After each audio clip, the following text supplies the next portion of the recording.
하나님께서 우리에게 주시는 말씀 읽도록 하겠습니다. 신약성경 데살로니가 전서 1장 1절에서 10절까지의 말씀입니다. 신약성경 데살로니가 전서 1장 1절에서 10절까지의 말씀을 우리 드라마 바이블로 경청하시겠습니다. 데살로니가 전서 제1장.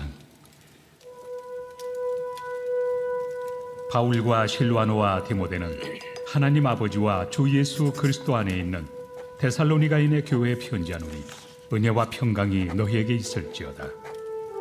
우리가 너희 모두로 말미암아 항상 하나님께 감사하며 기도할 때 너희를 기억함은 너희의 믿음의 역사와 사랑의 수고와 우리 주 예수 그리스도에 대한 소망의 인내를 우리 하나님 아버지 앞에서 끊임없이 기억함이니 하나님의 사랑하심을 받은 형제들아 너희를 택하심을 아노라. 이는 우리 복음이 너희에게 말로만 이른 것이 아니라 또한 능력과 성령과 큰 확신으로 된 것입니다. 우리가 너희 가운데서 너희를 위하여 어떤 사람이 된 것은 너희가 아는 바와 같으니라. 또 너희는 많은 환난 가운데서 성령의 기쁨으로 말씀을 받아 우리와 주를 본받은 자가 되었으니 그러므로 너희가 마게도냐와 아가야에 있는 모든 믿는 자의 본이 되었느니라. 주의 말씀이 너희에게로부터 마게도냐와 아가야에만 들릴 뿐 아니라 하나님을 향하는 너희 믿음의 소문이 각처에 퍼졌으므로 우리는 아무 말도 할 것이 없노라. 그들이 우리에 대하여 스스로 말하기를 우리가 어떻게 너희 가운데 들어갔는지와 너희가 어떻게 우상을 버리고 하나님께로 돌아와서 살아계시고 참되신 하나님을 섬기는지와 또 죽은 자들 가운데서 다시 살리신 그의 아들이 하늘로부터 강림하실 것을 너희가 어떻게 기다리는지를 말하니 이는 장래의 노하심에서 우리를 건지시는 예수시니라. 아멘. 우리 시간 앞뒤 좌우 여러분들에게 인사하면서 좀 시작했습니다. 근데 막 인사하지는 마시고요. 일단 여러분들 얼굴을 좀 푸셔야 됩니다. 잠깐 여러분들 얼굴을 스캔했는데 이렇게 화가 나신 분들이 좀 계시거든요.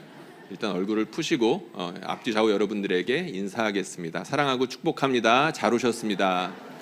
여러분 잘 오셨습니다. 우리 사랑하고 축복합니다. 우리 2부 예배에 오신 여러분들에게 하나님께서 성령 부어주시기를 축복합니다. 우리 화면 한번 보여주시고요.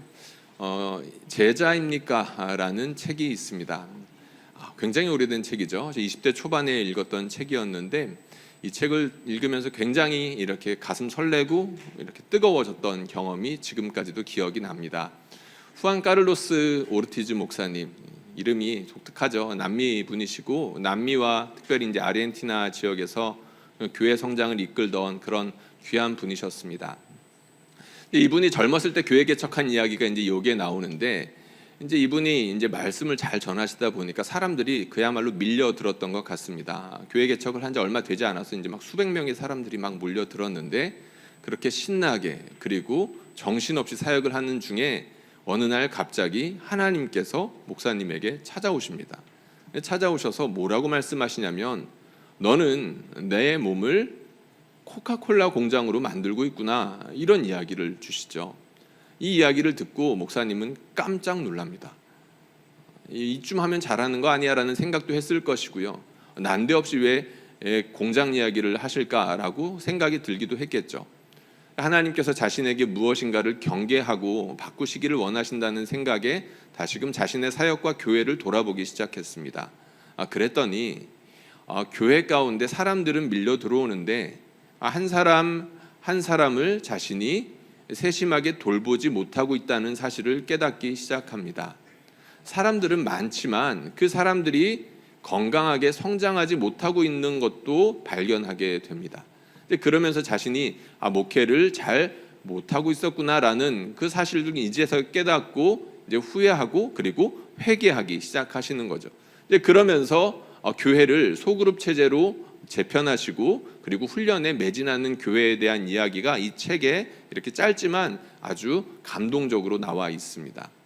이 책을 읽으면서 목사님이 이 정도면 그래도 괜찮은 목회를 하고 계신 것 같은데 그 가운데에서도 하나님의 음성에 귀를 기울이는 모습이 참 인상적이었고 그리고 자기가 이쯤 하면 잘했을 텐데 라는 생각에 하나님이 어떤 음성을 들려주셔도 나는 잘하고 있는데요 라고 생각할 수 있지 않겠습니까? 그런데 이 목사님은 자신의 잘못을 겸허하게 인정하고 바꿀 수 있는 용기가 있는 것을 보면서 이런 게 참된 제자구나, 제 책의 제목같이 이분이 참 제자로서 잘 사셨구나라는 생각에 나도 제자로 살고 싶다, 그리고 많은 사람들을 제자로 이끌고 싶다라는 그 성령의 불이 마음 가운데 생겨났던 것 같습니다. 여러분에게 질문 하나 하겠습니다. 이 책의 제목처럼 똑같이 질문하겠습니다. 여러분은 제자입니까? 여러분은 제자입니까? 답은 안 하셔도 돼요. 제가 그냥 질문만 한 겁니다. 답은 이따가 하실 기회가 있으실 거예요. 제자입니까? 상반기 때 제자훈련 수료식이 있었습니다. 그때 저희가 기념 영상을 하나 찍었었는데 그 수료하신 분들에게 마지막 질문을 드렸었죠. 당신은 제자입니까? 라는 질문이었었습니다. 그때 여러분들이 답을 해주셨는데 제 마음을 참 감동케 했던 그런 답이 하나가 있었습니다. 안수 집사님의 답이었는데 그분이 뭐라고 하셨냐면, 저는 부족합니다. 그러나 주님을 따르기로 작정했으니 저는 제자입니다 라는 대답에 제 마음이 옳거니라는 생각이 들었고, 저도 그렇습니다 라는 생각이 들었습니다. 사실 믿는 사람들에게 이 질문, 제자입니까? 라는 질문의 답은 하나입니다. 우리는 부족하죠. 그러나 주님을 따르기로 작정했다면 제자입니다. 부족한 것은 어쩔 수가 없죠. 여러분, 제자라는 말을 생각해 보면 자연스러운 이치입니다. 여러분, 제자는 무엇인가를 배우는 사람들이죠. 그리고 따라가는 사람입니다. 자기에게 부족한 것이 있다는 것을 알기 때문에 나보다 나은 분, 나보다 귀한 그 분을 바라보고 듣고 따라가는 것이 제자입니다. 특별히 우리가 따라가는 분은 우리 주 예수 그리스도, 그분이 우리의 본이 되시죠. 그분을 본으로 삼는 이상 우리는 부족한 것이 있을 수밖에 없습니다. 그분이 우리에게 요구하시는 것이 있죠. 온전하라는 것입니다. 그 요구를 우리가 이 땅 가운데서 완벽하게 이룰 수는 없습니다. 그러나 우리가 주님을 사랑하기에 주님께서 나를 부르신다는 것을 알고 결국에는 온전케 하실 것이라는 것을 믿기 때문에 따르기로 작정한 것이죠.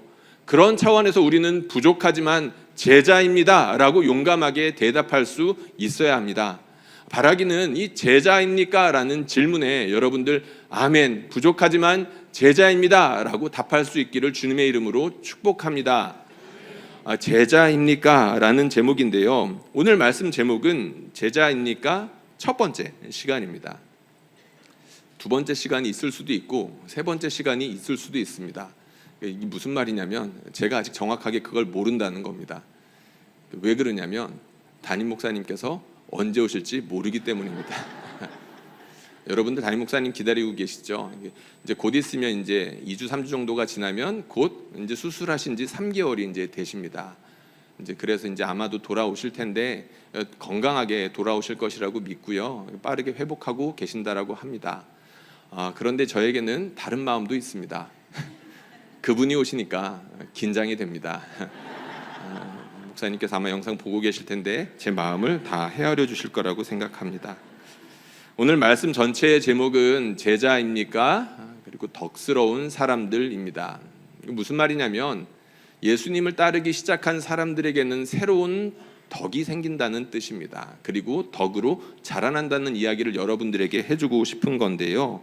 그러면 여러분, 덕이라는 것에 대해서 우리가 잠깐 알아봐야 되겠습니다. 요새는 잘 쓰지 않는 말이다 보니까 덕이 도대체 뭐야? 라는 분이 계실 텐데 잠깐 좋은 설명이 있어서 읽어보도록 하겠습니다. 덕이란 좋은 사회 혹은 좋은 공동체를 만들기 위해 개개인이 갖춰야 하는 덕목을 말합니다. 특별히 기독교인에게 덕이란 하나님의 백성으로서 갖춰야 하는 하나님 나라에 합당한 성품 혹은 습관이라 말할 수 있습니다. 덕. 사실 기독교인들에게 덕이라 함은 어느 정도 합의되고 정리된 정답이 있습니다. 오랜 시간 동안 기독교인에게 가장 중요한 덕목이 뭐냐? 우리 신앙의 선조들이 여러 가지 이야기를 했다는 거죠. 그 중에서도 믿음, 소망, 사랑이 기독교인에게 가장 중요한 덕목이다라는 이야기는 오래전부터 있었습니다. 종교개혁의 봉우리라고 할 정도로 위대한 선생님이죠. 존 칼빈, 이런 이야기를 한 적이 있었습니다.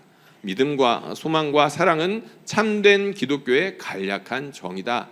그러니까 믿음과 소망과 사랑에 대해서 우리가 조금만 알고, 그리고 그 믿음과 소망과 사랑을 따라 살아갈 때 기독교가 주장하고 구현하고자 하는 바들을 우리가 알 수 있고 실천할 수 있다는 겁니다. 이 세 가지를 통해서 우리가 참된 기독교인으로 살아갈 수 있다는 이야기이죠. 오늘 말씀에 보면 이 이야기가 나옵니다. 믿음과 소망과 사랑에 대한 이야기가 나오는데, 이 말씀을 저희가 같이 읽어보도록 하겠습니다. 3절에서 5절까지의 말씀인데요, 같이 읽겠습니다. 시작. 사랑의 수고와 우리 주 예수 그리스도에 대한 소망의 인내를 우리 하나님 아버지 앞에서 끊임없이 기억함이니, 하나님의 사랑하심을 받은 형제들아, 너희를 택하심을 아노라. 이는 우리 복음이 너희에게 말로만 이른 것이 아니라 성령과 큰 확신으로 된 것임이라. 우리가 너희 가운데에서 너희를 위하여 어떤 사람이 된 것은 너희가 아는 바와 같으니라. 아멘. 데살로니가 교회는 사실 만들어진 지 얼마 안 된 교회였습니다. 그리고 뭐 중직들이 모인 교회도 아니고, 사도 바울이 복음을 전해서 믿은 지 얼마 안 된 그런 초신자들이 대부분이었던 교회였었습니다. 근데 그런 교회를 향해서 지금 사도 바울이 뭐라고 말하나요? 너희에게 믿음과 소망과 사랑이 있다는 이야기를 들었다, 이야기하고 있는 거죠. 칭찬하는 겁니다. 놀라고 있는 겁니다. 내가 전했던 복음을 따라서 너희가 믿고 잘 살아가다 보니까 하나님께서 믿음 주시고 소망 주시고 사랑 주셨구나, 이 이야기를 하는 거죠.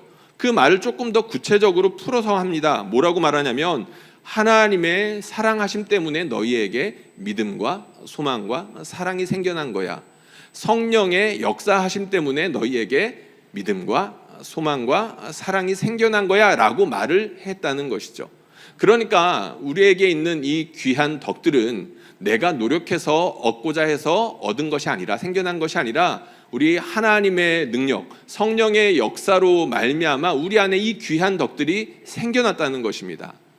예수님께서 니고데모에게 해주셨던 귀한 말씀들이 있죠.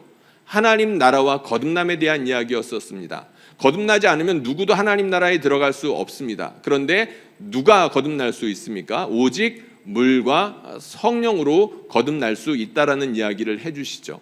사람이 다시 태어난다는 것은 사람의 능력으로 되는 것이 아니라 오직 믿음으로 성령의 역사로 가능해진다는 것을 예수님이 분명히 말씀해 주셨습니다. 그렇게 믿음으로 말미암아 다시 태어난 사람들 어떻게 된다고요? 덕스러운 사람들이 된다고 지금 사도 바울이 인사말 가운데 짤막하지만 강하게 이야기를 했다는 것입니다. 오늘 이 이야기를 조금 자세하게 해야 됩니다. 도대체 그러면 믿음이 뭐고 소망이 뭐고 사랑이 뭐냐라는 이야기를 짤막하게라도 해야 되는데, 여러분한테 또 물어보겠습니다. 자꾸 질문하지 말라는 그런 눈빛이 있긴 한데 여러분 물어보겠습니다. 여러분 믿음이 뭔가요? 여러분 믿음이 뭔가요? 감사하게도 사도 바울이 힌트를 줍니다. 오늘 우리가 방금 읽은 말씀에 보니까 3절에 이런 말이 있죠. 믿음의 역사라는 표현이 있습니다. 무슨 말이냐면 믿음의 일이다, 혹은 믿음에 의해 생겨난 일이다라는 뜻인데, 바울이 오늘 말씀 가운데 이 믿음의 역사가 무엇인지를 좀 더 자세하게 풀어놓은 장면이 있습니다. 9절 말씀입니다. 9절에 굵은 글씨, 밑줄 치는 글씨가 있는데 제가 한번 읽어보겠습니다. 너희가 어떻게 우상을 버리고 하나님께로 돌아와서 살아계시고 참되신 하나님을 섬기는지와. 아멘. 이것이 믿음의 역사입니다. 믿음으로 생겨난 역사가 무엇이냐면, 어둠의 자녀로 살았던 사람들이 빛의 자녀로 살기 시작했다는 것입니다. 어둠에 속해서 예전에 온갖 나쁜 일들을 하던 사람들이 이제는 빛의 자녀가 되어서 연약하고 부족하지만 우리 하나님께서 주시는 그 빛을 따라서 아름다운 삶을 살기 시작했다는 것입니다. 예전에 어둠에 살 때는 온갖 나쁜 것들로 인하여서 짓눌려 살고 질병과 중독으로 괴로움을 받았던 사람들이 이제는 하나님의 능력으로 말미암아 이제는 그 모든 악한 것들로부터 해방되고 자유롭게 되었다는 선포입니다. 이것이 바로 믿음의 역사라는 것이죠. 존 스토트라는 유명한 신부님이 있습니다. 이런 해설을 했습니다.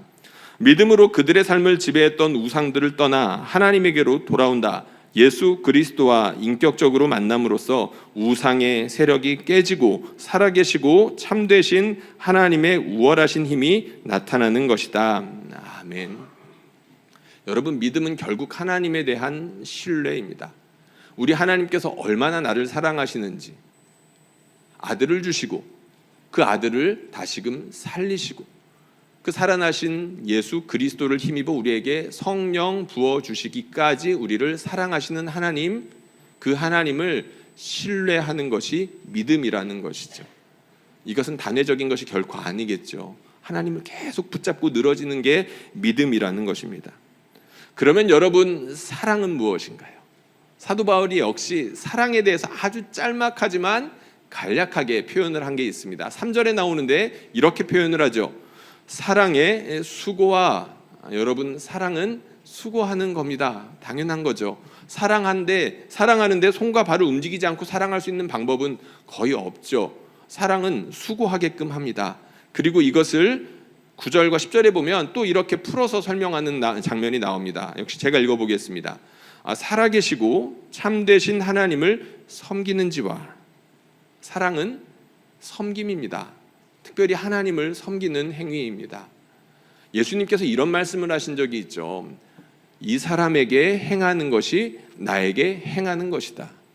이 사람에게 행하지 않는 것이 나에게 행하지 않는 것이다. 우리가 이웃을 섬길 때 예수님 섬김으로, 우리가 마치 예수님을 섬기는 것처럼 섬기지 않겠습니까? 곧 우리가 이웃을 사랑한다는 것은 하나님을 섬기는 것과 다르지 않다는 뜻이겠죠. 사도 바울이 이렇게 표현을 했습니다. 그러면 여러분, 소망은 무엇입니까?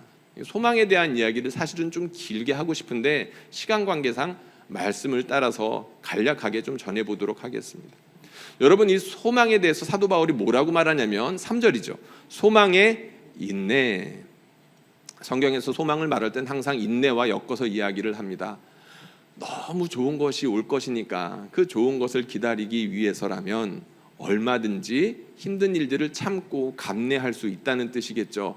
더 좋은 것이 올 거라는 겁니다. 우리가 예수를 믿어 구원을 받았습니다. 너무 감사하고 너무 감미롭습니다. 우리 하나님이 선하시고 아름다우시다는 것을 압니다. 그런데 이게 전부가 아니라는 건 역시 우리는 압니다. 사도 바울이 이런 표현을 한 적이 있죠. 우리가 알지만 희미하게 한다라는 표현을 한 적이 있습니다. 고린도전서 13장에 있는 말씀입니다. 우리가 하나님을 알지만 거울로 보는 것 같이 희미하게 한다. 이게 2000년 전의 거울입니다. 그러니까 하나님을 우리가 아는데 사도 바울조차도 그 하나님이 희미하고 왜곡되어져서 보인다는 겁니다. 조금 안다는 거죠. 그 바울조차도. 그런데 바울이 이어서 하는 이야기가 있죠. 그때가 되면 우리 주님의 얼굴을 대면하여 보게 될 것이다. 할렐루야. 우리 하나님의 얼굴을 선명하게 보게 될 그날이 올 것이라고 이야기하고 있습니다. 소망이 무엇입니까? 그 하나님의 얼굴을 보게 될 그날입니다.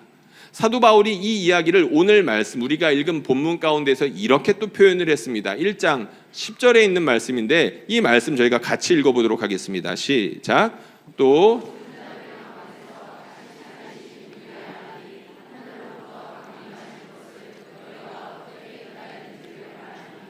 이는 장래의 노하심에서 우리를 건지시는 예수시니라. 아멘.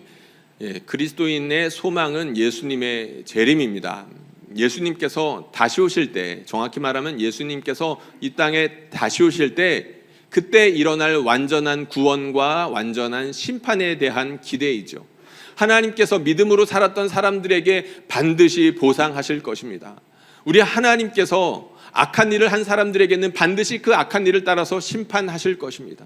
우리 하나님은 은혜로우시고 지극히 정의로우신데 그 은혜와 정의를 따라서 반드시 모든 사람들이 납득할 만한 아름다운 심판과 구원을 베푸시고 완성하실 것이라는 거죠.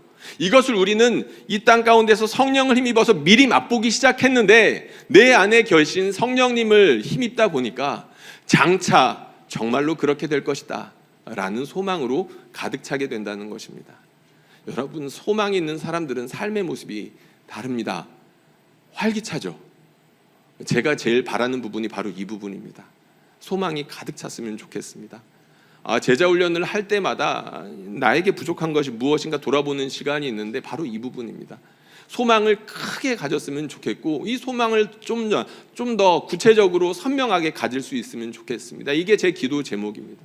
우리 주님께서 장차 오실 텐데, 분명히 다시 오실 것인데, 그때 우리 다시 보게 될 주님의 얼굴이 얼마나 좋을까? 그 주님의 얼굴을 보는 나는 또 얼마나 좋고, 우리 주님은 또 나를 얼마나 반겨하실까? 이 소망이 저와 여러분들에게 충만하기를 축복합니다. 바울이 믿음과 사랑과 소망에 대해서 간략하지만 이렇게 소개를 했습니다.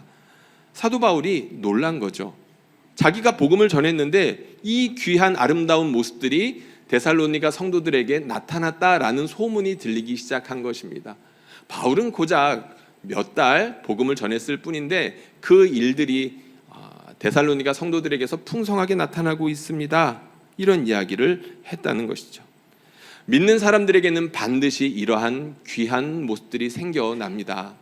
여러분들에게 질문 하나 하겠습니다. 믿음과 소망과 사랑이 있으십니까? 이 질문은 잘 들으셔야 됩니다. 내 마음 가운데 있는 믿음과 소망과 사랑이 완전하냐라고 묻는 게 아닙니다. 이것이 있냐라고 물어보는 겁니다. 조금 있는 것과 없는 것의 차이는 너무나 크겠죠. 이것을 왜 물어볼까요? 여러분들에게 있는 그 믿음과 사랑과 소망이 여러분들의 구원의 중요한 근거가 되기 때문입니다. 하나님께서 여러분들을 구원하셨다라는 것을 증명해 줄 수 있는 중요한 근거가 된다는 것이죠. 하나님께서 우리 모두에게 이 믿음과 소망과 사랑을 풍성하게 해주시기를 축복합니다. 사도 바울이 들었던 이야기는 이 귀한 모습이 성도들에게 생겨났습니다가 끝이 아니었습니다. 더 귀한 소식이 있었죠. 그들이 이 아름다운 모습으로 더 자라나고 있습니다라는 소식이었었습니다. 덕스러운 사람으로 자라나고 있어요 라는 이야기를 들었다는 거죠. 생겨난 지 얼마 안 된 교회인데 그들 가운데에서 이러한 귀한 모습들이 점점 커져가고 있어요 라는 소식이 들렸다는 겁니다. 우리 말씀 한번 읽어볼까요? 우리 6절과 7절에 있는 말씀인데 같이 읽어보도록 하겠습니다. 시작. 또 너희는 많은 환난 가운데에서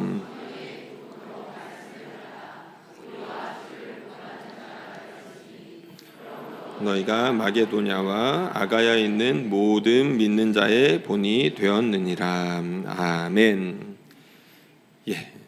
우리 중에는 10년, 20년 교회를 다녔어도 그 신앙이 전혀 자라지 않는 사람들이 분명 있습니다. 한 명만 있는 게 아니라 여럿이 있습니다. 안타까운 일이죠. 사실은 제가 이것 때문에 설교를 한 건데, 오랜 시간 동안 교회를 다님에도 불구하고 잘하지 않는다는 것에 대한 경각심조차 없다는 것은 그분은 내가 정말로 구원받은 사람인지에 대한 근본적인 질문부터 해보셔야 되는 것입니다. 근데 지금 데살로니가 성도들에게 무슨 일이 일어났나요?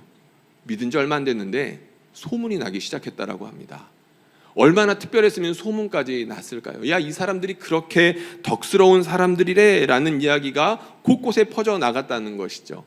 여기에는 중요한 이유가 있습니다. 왜냐하면 그 성도들에게 고난이 있었기 때문입니다. 사실 고난은 다들 피하고 싶죠. 이 사람들은 왜 그러지 않았겠습니까? 그런데 믿자마자 믿지 않았으면 겪지 않았을 고난들을 이 사람들이 겪기 시작했다는 겁니다. 성경을 많이 읽은 분들은 이 데살로니가 전서의 말씀과 사도행전 17장의 말씀이 공명한다는 것을 아실 겁니다. 사도행전 17장에 보면 사도 바울이 처음 그곳에 복음을 전했을 때부터 사람들이 난리도 아니었다는 것을 우리가 볼 수 있습니다. 사도 바울을 질투하고 기독교의 진리가 전파되는 것을 굉장히 싫어하고 질투했던 유대인들이 꽤 있었습니다. 바울이 가는 곳들마다 회방 놓고 핍박하고 고소하고 고발하는 일들이 정말 많이 있었다는 거죠. 그런데 그 일이 데살로니가 지역에도 있었다는 겁니다. 시작할 때만 그런 것이 아니라 그 일들이 너무 커져서 바울이 피할 수밖에 없었습니다. 그러니까 바울이 그 자리를 피해서 어쩔 수 없이 성도들을 떠난 이후에도 당연히 그러한 일들이 있었겠죠. 사도행전 17장에 보면 구체적으로 어떤 일들이 있었는지가 나오는데, 사도 바울과 그 바울의 선교팀을 받아들인 야손이라는 사람이 나옵니다. 그런데 이 야손이라는 사람과 그 주변에 함께 있었던 몇몇 사람들을 그 유대인들이 고발하죠. 그러니까 그러니까 무고한 사람을 갖다 고발한 겁니다. 뭐 잘못한 것도 없는데 고발하는데 그 고발의 내용을 우리가 좀 들여다볼 필요가 있습니다. 도대체 어떤 일이 있었길래 고발까지 했을까? 사도행전 17장 6절에서 7절 말씀인데 같이 읽어보겠습니다. 시작. 야손과 및 읍장들 앞에 가서 소리질러 이르되 천하를 어지럽게 하던 이 사람들이 여기도 이름에 야손이 그들을 맞아 들였도다. 이 사람들이 다 가이사의 명을 거역하여 말하되 다른 임금 곧 예수라 하는 이가 있다 하더이다 하니. 아멘. 바울과 실라, 디모데를 향해서 지금 뭐라고 일컫고 있습니까? 천하를 어지럽게 하던 사람들이라는 별명을 붙여놨습니다. 그만큼 가르치는 영향력이 엄청났다라는 이야기겠죠. 우리가 아는 것처럼 사도행전에 보면 바울이 복음을 전하는 곳마다 크고 작은 일들이 많았는데 데살로니가 지역뿐만 아니라 나중에 에베소 지역에 가면 그것이 더욱더 폭발적으로 드러나죠. 마술을 행하던 사람들이 그 사람들이 의지하던 책들을 가지고 와가지고 태우는데 그 태운 양이 은 5만이나 되었더라라는 이야기가 나옵니다. 그러니까 천하를 어지럽게 하던 사람들이 맞는 거죠. 복음을 전하는데 그러한 능력이 나타났던 겁니다. 아까 우리가 잠깐 살펴봤죠. 믿음의 역사. 사도 바울이 전하는 곳 가운데, 복음을 전하는 곳 가운데 믿는 사람들이 그렇게 생겨나니까 놀라운 역사들이 막 나타났던 겁니다. 천하를 어지럽게 하던 사람들이구나. 근데 이 사람들이 무슨 메시지를 전하는지까지 이 고소하는 사람들이 정확하게 들었습니다. 뭐라고 되어 있냐면 다른 임금 곧 예수라는 이름을 전하더라. 이거 우리가 조금 새겨들어야 됩니다. 왜냐하면 이 사람들은 지금 고발하는 사람들인데 바울의 말을 제대로 들었거든요. 우리는 교회에 와서 우리 복음의 말씀을 잘 들으려고 하는데도 잘 못 듣는 사람들이 간혹 있지 않습니까? 우리 조는 분들을 향해서 제가 말하고 있는 겁니다. 예. 이렇게 교회에 와서 하나님 만나러 왔는데도 잘 듣지 않고 있는데 이 사람들은 바울이 미워가지고 고발하려고 하는 찰나에 무엇이라고 말하는지 잘 들었다는 거예요. 그 메시지의 핵심이 무엇인가요? 다른 임금 예수라. 여러분, 이것은 복음의 핵심입니다. 예수는 그리스도, 예수가 우리의 왕이시고 예수가 이 세상에 임금이 되신다라고 우리가 그 복음을 받아들이면서 우리의 삶이 새로워지지 않았겠습니까? 예수님께서 우리 삶의 왕이 되어주시면서 우리의 삶을 질서 있고 조화롭게 아름답게 빚어가는 일들을 시작하셨는데 이 사람들이 그 말을 잘 들은 겁니다. 가이사의 명을 거역하여 말했다. 이 말에는 조금 모호한 것이 있죠. 예수님께서 임금인 것은 확실하지만 우리는 이 땅에 있는 지도자들을 함부로 폄훼하지 않습니다. 하나님께서 그 지도자들을 통해서 이 세상의 안녕과 평안을 가져다 준다라고 생각하기 때문이죠. 물론 하나님의 뜻을 거역했을 때는 아닙니다. 임금 예수의 말을 어긴다라고 한다면 우리는 얼마든지 그 말을 거절하겠지만 특별한 이유가 없다면 이 땅의 평안을 위해서 우리는 지도자들을 위해서 기도하고 시민으로서, 기독 시민으로서 이 땅을 위해서 안녕을 빌어주고 기도하고 권리와 의무들을 다하는 일들을 합당하게 하죠. 그러니까 이 고소의 내용 가운데에는 진리가 있기도 하고 그것을 약간 흐리는 모호한 이야기들이 섞여 있는 겁니다. 어쨌든 중요한 건 바울이 이렇게 다른 임금 예수에 대해서 전하니까 사람들이 반응이 폭발적으로 일어나는 겁니다. 한쪽에서는 야, 나에게도 그 임금 예수를 알려줘 라는 사람들이 생겨났고 또 한쪽에서는 저 사람 반역이야, 저 사람은 로마를 거스르고 있어 라는 사람들이 막 나타났던 것이죠. 그러니까 교회는 교회대로 성장하고 바울은 바울대로, 그리고 교회는 교회대로 핍박받는 일들이 동시에 일어나기 시작했다는 것입니다. 그런데 중요한 건 이런 핍박과 환란이 계속되는 가운데 데살로니가에 있는 성도들이 믿음을 지켰다는 겁니다. 여러분, 고난이 있다라고 해서 모든 사람이 다 성장하는 것은 아니죠. 고난이 왔다라고 해서 계속 원망하는 사람들, 고난이 왔다라고 해서 어떻게든 내 힘으로 해보려고 하는 사람들은 잘 자라지 않습니다. 그런데 이 고난이 왔을 때 하나님을 바라보는 사람들이 자라기 시작하는 것이죠. 고난이 왔을 때 하나님을 바라볼 때 하나님이 얼마나 강하신지를 그제서야 우리는 알기 시작하고 그 하나님이 우리에게 얼마나 선한 분이신지를 우리 스스로 체험하기 시작합니다. 그러면서 자라나기 시작한다는 것이죠. 데살로니가 성도들에게는 사도 바울이 없었습니다. 바울이 자칫하면 죽임당할 수도 있으니까 어쩔 수 없이 그 지역을 피하고 디모데만 남겨뒀는데 그 디모데를 통해서 이 좋은 소식들이 들려왔다는 겁니다. 선생님, 비록 지금 선생님은 안 계시지만 선생님이 가르쳐 주셨던 그 복음으로 말미암아 그들이 고난 가운데서도 성장하고 있어요. 선생님께서 소문으로 들으신 바 그대로입니다. 이 이야기를 들으니까 바울이 좋았겠죠. 얼마나 감사했겠습니까? 우리가 좋아하는 말씀입니다. 이 말씀 저희가 같이 읽어보면 좋겠습니다. 시편에 있는 말씀인데요. 읽겠습니다. 시작. 내게 유익이라. 주의 율례들을 배우게 되었나이다. 환난과 우환이 내게 미쳤으나 주의 계명은 나의 즐거움이니이다. 아멘. 많은 사람들이 고난을 닥쳤을 때, 그러니까 어떤 사람들에게는 그것이 사업의 어려움으로 다가올 수도 있겠고, 어떤 사람들에게는 그것이 자녀의 문제로 다가올 수도 있겠고, 어떤 사람에게는 진로, 불안함, 염려 때문에, 물질 때문에 그렇게 고난이 다가올 수도 있겠죠. 그런데 그 고난 가운데 우리는 믿음을 붙잡을 때 하나님께서 살아계셔서 자라나게 하십니다. 고난은 그 가운데 우리를 단단하게 하면서 반짝반짝하게 빛나게 할 수 있는 그러한 우리 하나님의 손길이 이동하는 그런 통로라는 것들을 믿으시기를 바랍니다. 그래서 데살로니가 성도들에게 그런 일들이 있었고 아름답게 자라나기 시작했습니다. 그리고 이들이 자라난 중요한 이유가 한 가지가 더 있습니다. 그 이야기를 우리가 조금 볼 건데, 그들이 자라날 수 있었던 중요한 이유는 좋은 선생님이 있었기 때문입니다.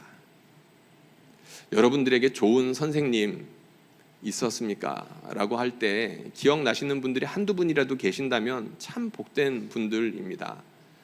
데살로니가 성도들이 성장할 수 있었던 이유는 고난도 있지만 그 고난을 버틸 수 있게끔 지지해주고 격려해주고, 그리고 처음에 제대로 가르치고 사랑해줬던 사도 바울과 선교팀이 있었기 때문입니다.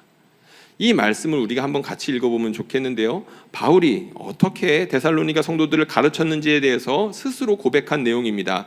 같이 읽어보도록, 이 말씀이 아니고 2장 7절과 8절입니다. 다음 말씀 보여주시면 좋겠는데 읽겠습니다. 시작. 우리는 그리스도의 사도로서 도리어 너희 가운데서 유순한 자가 되어 유모가 자기 자녀를 기름과 같이 하였으니 우리가 이같이 너희를 사모하여 하나님의 복음뿐 아니라 우리의 목숨까지도 너희에게 주기를 기뻐함은 너희가 우리의 사랑하는 자 됨이라. 아멘. 바울이 데살로니가 지역에 몇 달 안 있었다라고 했습니다. 짧은 시간이었죠. 예를 들어서 3개월이라고 해보겠습니다. 그러면 사도 바울이 작정하고 그들에게 시간을 투자하고 만날 수 있는 시간이 얼마나 됐을까요? 안식일 정도에 가르쳤겠죠. 그러면 몇 번 안 되는 겁니다. 기껏해야 10번 정도가 되는 것이고, 평일에 시간을 낸다라고 하면 바울도 일하고 성도들도 일하는데 언제 만날 수 있을까요? 밤에 짬내서 잠깐 만나는 게 전부였겠죠. 그러니까 그 짧은 시간 가운데 사도 바울이 전심전력을 다해서 가르쳤다는 것이죠. 어떻게요? 우리가 이같이 너희를 사모하며 하나님의 복음뿐 아니라 우리의 목숨까지도 너희에게 주기를 기뻐함은. 그리고 위에 말씀 보니까 유모가 자기 자녀를 기름과 같이, 어머니처럼 목숨을 내주는 마음으로 말씀을 먹였던 겁니다. 짧은 시간이지만 성도들이 충분히 알아볼 수 있었다는 것이죠. 이와 비슷한 말씀이 고린도전서 4장에 있습니다. 이 말씀 저희가 같이 읽어보면 좋겠습니다. 읽겠습니다. 시작. 일만 스승이 있으되 아버지는 많지 아니하니 그리스도 예수 안에서 내가 너희를 낳았음이라. 그러므로 내가 너희에게 나를 본받는 자가 되라. 아멘. 사도 바울은 데살로니가 지역뿐만 아니라 고린도에서도 그렇게 말씀을 전했습니다. 아버지처럼 말씀을 전했다는 거죠. 바울은 참 비유에 탁월했던 것 같습니다. 어떤 곳에서는 어머니처럼, 어떤 곳에서는 아버지처럼 그렇게 말씀을 먹이고 가르치고 훈련했다는 것입니다. 1만 스승이 있을지라도 어머니 같은 사람, 아버지 같은 사람은 찾기 힘들다는 이야기죠. 그것은 지금도 마찬가지인 것 같습니다. 그런데 여러분들은 참 복받았습니다. 우리 교회 가운데서 자라나고 은혜를 누린다는 것은 여러분들이 그만큼 좋은 선생님들을 주변에 두고 있다는 뜻이기 때문입니다. 좋은 선생님들과 여러분들에게 본이 되는 많은 성도들이 주변에 있기 때문에 내가 잘할 수 있는 것이고 내가 은혜를 누릴 수 있다는 것이죠. 지금 바울이 그 얘기를 하고 있는 겁니다.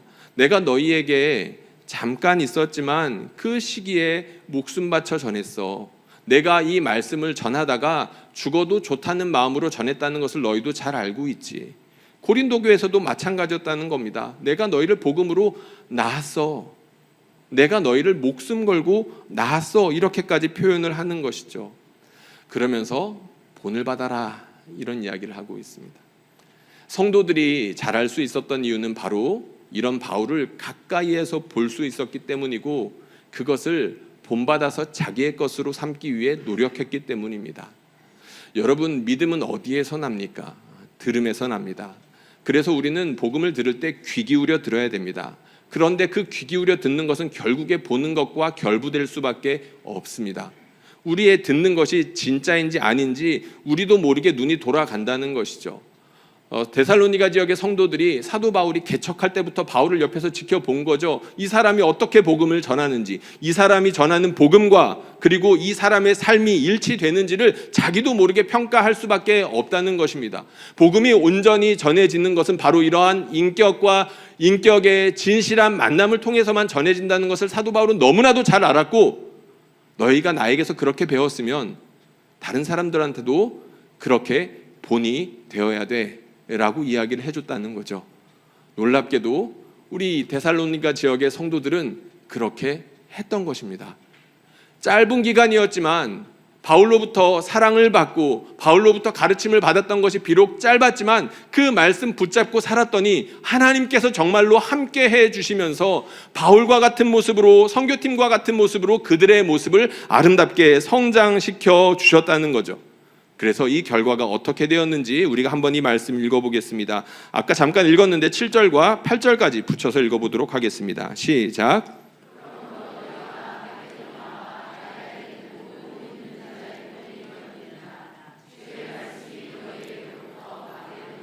아가야만 들릴 뿐 아니라 하나님을 향하는 소문이 각처에 퍼졌으므로 우리는 아무 말도 할 것이 없노라. 아멘. 바울이 얼마나 감사했을까요? 디모데로부터 이 소식이 들려왔을 때 막 소리쳤을지도 모릅니다. 와우 했을지도 모릅니다. 너무 기뻤겠죠. 이 데살로니가 전서에는 바울의 다정함이 잔뜩 묻어있다라는 그런 평가가 있습니다. 얼마나 애정이 있었을까요? 그러니까 이 사람들 내가 몇 달 가르치지 않았는데 늘 걱정하고 마음에 품고 있는 사람들인데 이 사람들이 내가 가르쳤던 바 그대로 살고 있다는 소식을 들으니까 너무 기쁜 겁니다. 그러니까 그러한 기쁨과 다정함이 편지에 묻어있을 수밖에 없겠죠. 그래서 바울이 이 편지를 썼던 것입니다. 그리고 가장 기뻤던 것, 이 사람들이 다른 사람들에게까지, 나에게뿐만이 아니라 그 주변의 많은 사람들에게까지 소문이 났다는 것이죠. 주변에 어떤 소문이 났을까요? 야, 데살로니가 지역에 교회가 하나 생겼는데 그 교회 사람들을 보니까 우리랑 너무 다른 것 같아. 이 사람들이 그렇게 덕스럽다라고 하는데 우리가 가진 덕이랑은 너무 다르고 아름다운 것 같아. 우리도 한번 따라가 보면 어떨까? 한번 가서 우리가 듣고 봐봐야 되지 않겠어? 라는 생각이 났다는 거죠. 거룩한 소문이 났다는 겁니다. 요즘에는 그야말로 마케팅의 시대죠. 조금이라도 더 벌기 위해서, 많은 것들을 팔기 위해서 그야말로 어마어마하게 소문을 냅니다. 그런데 여러분, 가장 강력한 소문은 무엇입니까? 진실한 소문이겠죠. 내가 먹어보고 맛있으면 그냥 전하게 됩니다. 내가 들어보았더니 나에게 감동이 되고 내 삶을 변화시키면 다른 사람들이 지켜볼 수밖에 없다는 거죠. 여러분들에게도 아마도 많은 분들이 그런 경험을 해보셨을 겁니다. 예수를 믿었더니 내가 바뀐 거예요. 저 같은 경우에는 중학교, 고등학교 때 그리고 대학교 1, 2학년 때 그런 일들이 있었습니다. 그래서 그 전에 사귀던 사람들은 별로 만나고 싶지가 않아요. 왜냐하면 그 사람들이 저의 옛날 모습을 알아볼 수 있으니까요. 혹여라도 단독 목회를 제가 할 때 그런 분들이 오면 사양하겠습니다 하고 싶습니다. 여러분들에게 제가 무슨 말 하는지 아시겠죠? 변화가 있다는 겁니다. 데살로니가 지역의 성도들이 나랑 똑같은 사람들이었는데 갑자기 변하니까 사람들이 놀라고 소문이 나지 않을 수가 없었다는 것이죠. 처음에 제가 여러분들한테 질문한 게 있었습니다. 오늘 질문을 너무 많이 해가지고 까먹었을 수도 있을 것 같은데, 제자입니까? 라는 질문을 드렸었죠. 여러분 한번 다시 답하셨으면 좋겠습니다. 마음으로 해보십시오. 우리 하나님께서 들리시게. 여러분 제자입니까? 그 답에 따라 제가 여러분들에게 권면하고 싶은 게 있습니다. 만약에 그렇다라고 대답하시면서 제자의 길을 걷겠다라고 하시는 분들에게 권면하는 것이 있습니다. 우리는 지금도 부족하고 앞으로도 부족할 것입니다. 그러나 주님을 사랑하기 때문에, 그래서 주님을 더 따라가기로 결정하고, 그리고 조금이라도 더 배우고 조금이라도 더 바꾸고자 하는 마음이 있어서 계속해서 주님을 따르고자 한다면 그것으로 충분합니다. 여러분들이 주님을 따르고 있다면 여러분들은 자연스럽게 다른 사람들의 본이 되는 것입니다. 따르지 않는 사람은 따르는 사람들을 만들 수가 없겠죠.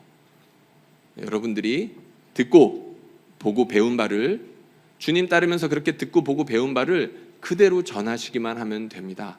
그러면 자연스럽게 소문이 나고 여러분들은 아름다운 본이 될 것입니다. 그리고 나는 아직 제자인 적이 한 번도 없는데, 아니면 제자로서 살고 싶은 마음이 없는데 라는 분에게 강하게 부탁드립니다. 이제는 예수를 주님으로 모시고 살아셔야 됩니다. 인생이 만만치 않습니다. 여러분들이 혼자서 지금까지 온 힘을 다해서 살아왔지만 헝클어지고 어지럽고 어디로 가야 할지 몰랐던 것은 한 사람 한 사람이 그 인생을 돌파하고 지나쳐 가기에는 너무나도 힘들기 때문입니다. 우리 예수님께서 그런 인생을 위해서 찾아오셨습니다. 오늘도 이 시간에 그런 분들에게 마음에 노크하고 계십니다. 바라기는 그런 분들은 우리 주님을 한시라도 빨리 예수를 주님으로 영접하며 새로운 삶을 사시기를 부탁드립니다. 그리고 마지막으로, 예전에는 내가 제자로 살았었는데 점점점 하시면서 여전히 답하지 못하고 있는 분들이 분명히 계실 것입니다. 그런 분들에게는 우리 하나님의 마음을 잠깐이라도 헤아려 보시라고 부탁드리고 싶습니다. 우리 주변에 보면 가끔 우리 자녀들이 다른 아이들과 비교해서 제대로 자라지 않는 경우들이 가끔씩 있습니다. 가슴 아픈 일이죠. 우리 아이가 어느 정도까지 잘 자라다가 다른 아이들이랑 비교되게 자꾸 특이한 행동을 하는 겁니다. 집중하지 못하고 어수선하고 산만하고. 여러분, 그러면 부모님은 마음이 너무 아프고 찢어지는 법입니다. 한때 제자였으나 어디에선지 모르지만 자기가 어디에서 떨어진지조차도 모르고 자라지 않고 있는 분들, 우리 하나님의 마음이 어떻겠습니까? 그 주님의 마음을 잠깐이라도 헤아릴 수 있으면 좋겠습니다. 이곳에 있는 모든 분들에게 주님의 말씀을 의지하여서 선포합니다. 우리 안에 계신 성령님께서 우리 모두를 덕스러운 사람들로 빚어가고 계십니다. 우리가 마음을 열고 성령을 따라 행하기 시작할 때 우리 성령님께서는 우리를 반드시 예수님 닮도록 우리의 삶 끝까지 그렇게 붙들어 주실 것입니다. 바라기는 저와 여러분들 이 소망의 주님을 끝까지 따라가며 우리 지역과 열방 가운데 아름다운 소문을 내는 그런 귀한 교회로 쓰임받기를 주님의 이름으로 축원합니다.